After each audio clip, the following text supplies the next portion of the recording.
are finally back with another vlog. This one is all about the Alpe D'Huez Triathlon, which I did on the 25th of July, so almost a month ago now. It's taken a good month to digest the pain that I went through and that everyone else had to go through because of me. But Beth was out there with the drone, so she got some pretty cool footage of all the climbs in the Alps, and just of me not having a very nice day and dying. I did a little bit of a race recap towards the end. It was just an insane day out. The amount of climbing and the scenery is insane. It's second to none. It was just incredibly hard. I hope it gives a bit of an idea as to what the Alpe D'Huez Triathlon's all about, and it's definitely one that I would recommend. We did it as a big road trip, so we actually drove down to Annecy first, stayed there for a few days, drove up to the Alps, and then on the way home we were actually fortunate enough to go and watch the Olympics, which again was incredible. So we made a real road trip out of it. Family also came down to meet us in the Alps. We celebrated my sister's 30th birthday. So it was just a really nice family sort of vibe, sandwiched in with the hardest race of my life. Vlog. How are you doing today?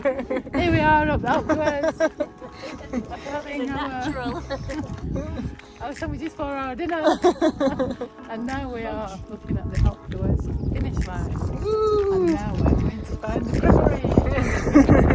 Woo!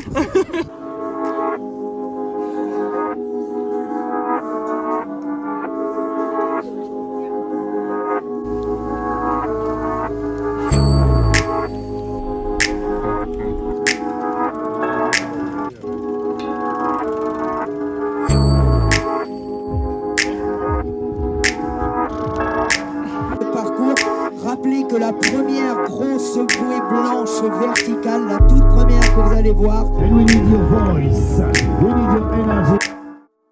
So the swim was in Lake Verney, which was just incredible. You can't actually swim in the lake apart from the triathlon every year.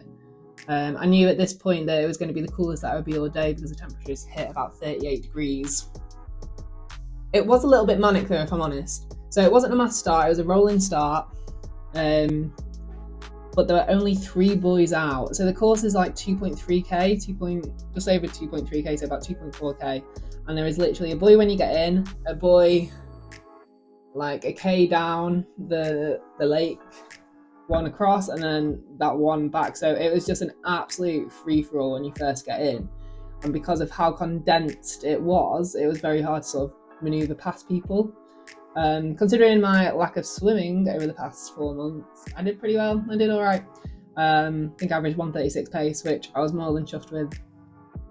But yeah, as you can see here, it is very condensed. There's a lot of people out there going all across the lake.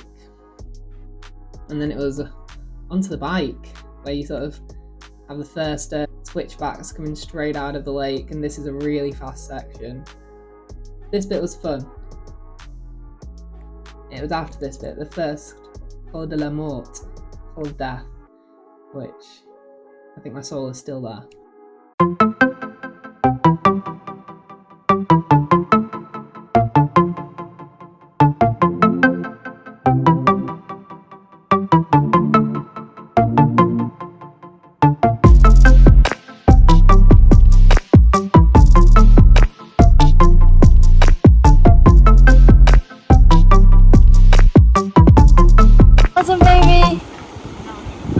You're doing really, really well. So hard. I know, it's really hot. You're doing really well. This is the top there. There's a aid station. Yeah, I've got that. You can do it, babe. Just take your time. Use your skirt. Just spin it out. You're doing really well. So proud of you. It's really hot. Get ready to change both your bottles over. Yeah, it's just at the top there. You're almost there. Proud of you. Hard. Yeah. Love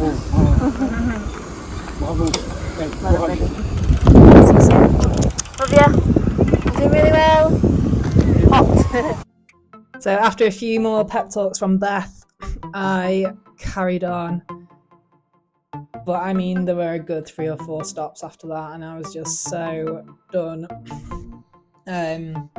I just wasn't fit enough for the monstrosity of the race and the climbing, and I just hadn't put enough hours in on the bike or the run. So it was a really, really long day. I think before the race I wanted to do the bike in sub 6 hours, and I did finish it in 5 hours 40, but I had to stop a few times on the Alpe D'Huez and cry because it was just a really tough race, and I put a lot of pressure on myself to do it this year, but training had not gone to plan. But I was just incredibly grateful to get off the bike, which is unlike me because the bike is usually my favourite part. But I was suffering. I was suffering hard.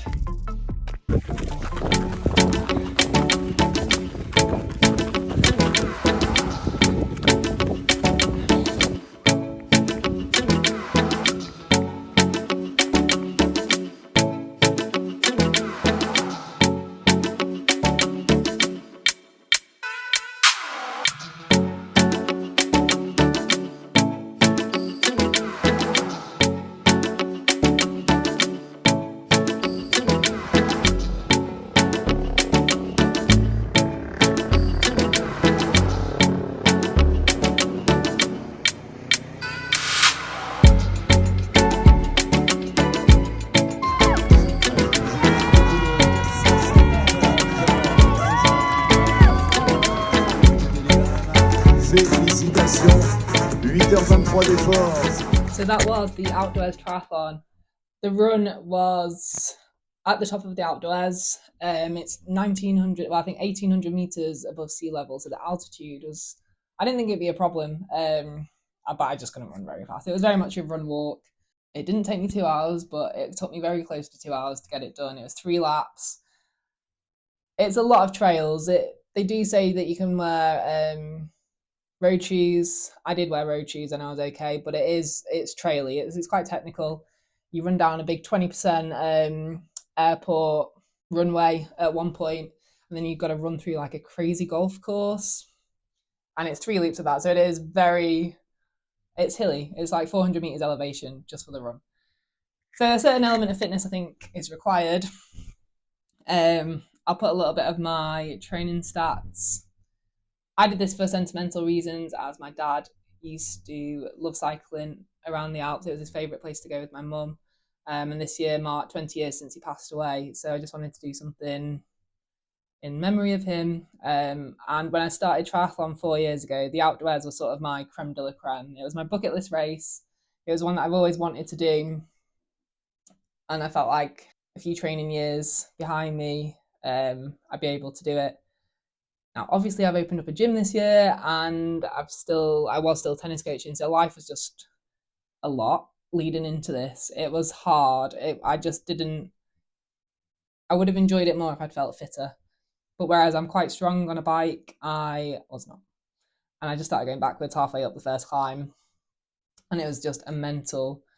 I think I'd put pressure on myself not to do well, but just to complete it. But knowing that you're not very fit, going into one of the toughest like 70.3s in the world, it was a mental blag.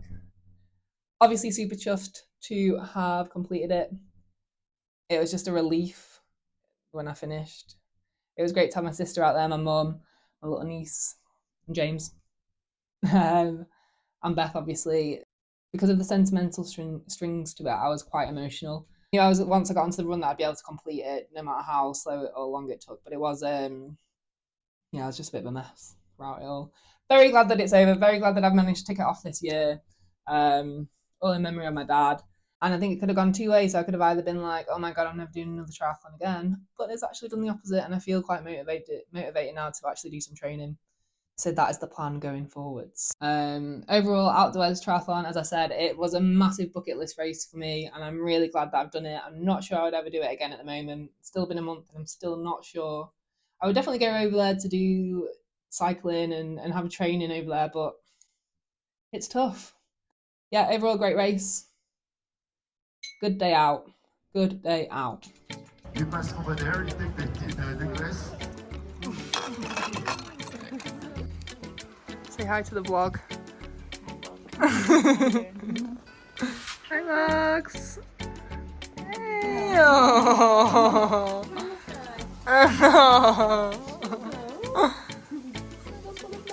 Yay! Yay!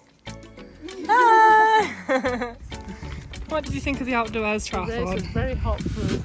We were very tired. We just like was winging it on a bike. It was all right for us. We just had to. We were very tired all day. Very hot and sticky. And when we gave her loads of encouragement, Jesus. I did. I'm the one I did. Oh, we're missing the creperie. Do you think the scenery was good though? The scene is out of this world. Still is. Look over there. Wow.